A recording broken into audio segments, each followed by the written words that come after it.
Recently come out of its pandemic-imposed quiet, the Indianapolis Zoo and parts of White River State Park. A popular spot for a staycation for very many. Vacations are proving to be a challenge during the pandemic. Some families will skip them.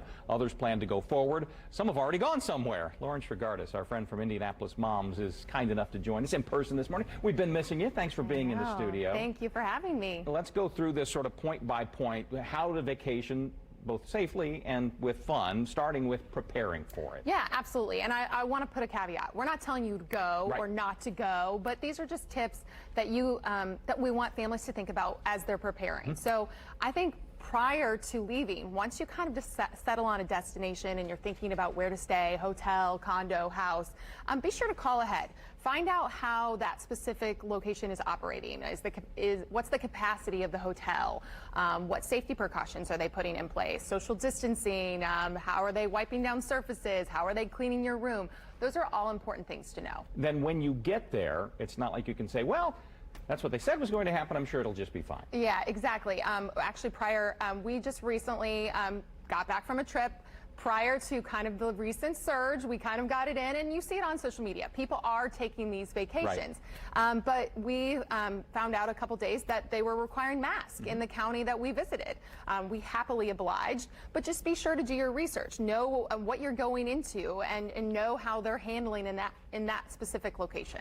And you talk about whatever your comfort level is. And if it's staying home, that's fine too. Exactly. But if you have reached this point where if this, and this happen, I'm comfortable with it, you still have to sort of lay down the law and make the rules the rules. Exactly. The hotel that we were staying at had specific kind of rules in place where they said, you know, one party per elevator. We had a couple times where we were on the elevator and someone said, may I come in?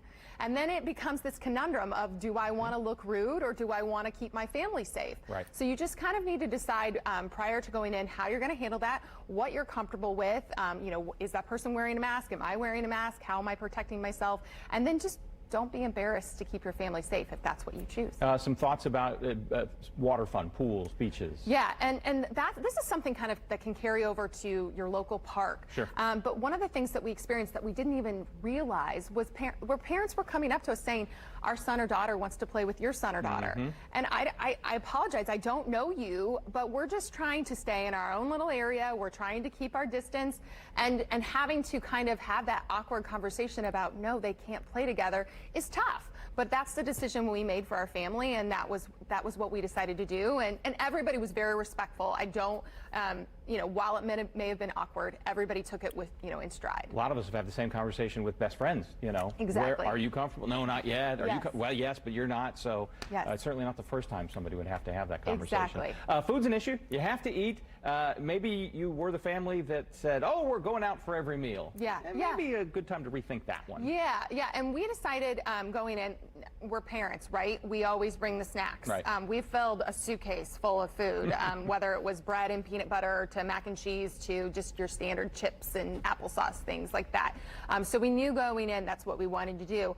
We also decided to book a room with a kitchenette, so which was really critical for us. We ate breakfast in the room. We brought lunch, you know, down to the pool with us that we had, you know, pre-made, and then you can't go anywhere without getting around Uber Eats or Grubhub or DoorDash or whatever your service of your choosing is. So we had a lot of meals in the room, and you know what? We'd had a fun day, and that was just fine with us to turn on our favorite movie and be able to eat there in the room. So, you know, go with what you're comfortable with. There's certainly opportunities to eat outside too. We're not saying that, but you know. You can have a foodie's vacation, but if you were probably just going to go downstairs for a bagel anyway, you know, if that kitchenette being in there, you know, I've told you before, we're a big camping family. We've got that little trailer, and stove comes in handy every once in a while. You know? Exactly. And you know, whether you choose to drive or fly, I mean, that might dictate how much you could bring, but maybe you throw the toaster in the car with you if you're there's grocery stores everywhere, right? Exactly. Lauren Regardis with Indianapolis Moms, thanks for being with us. Thank you. I appreciate it. Look forward to more conversations with her and the rest of the gang at Indianapolis Moms as we go along. 9:26 right now.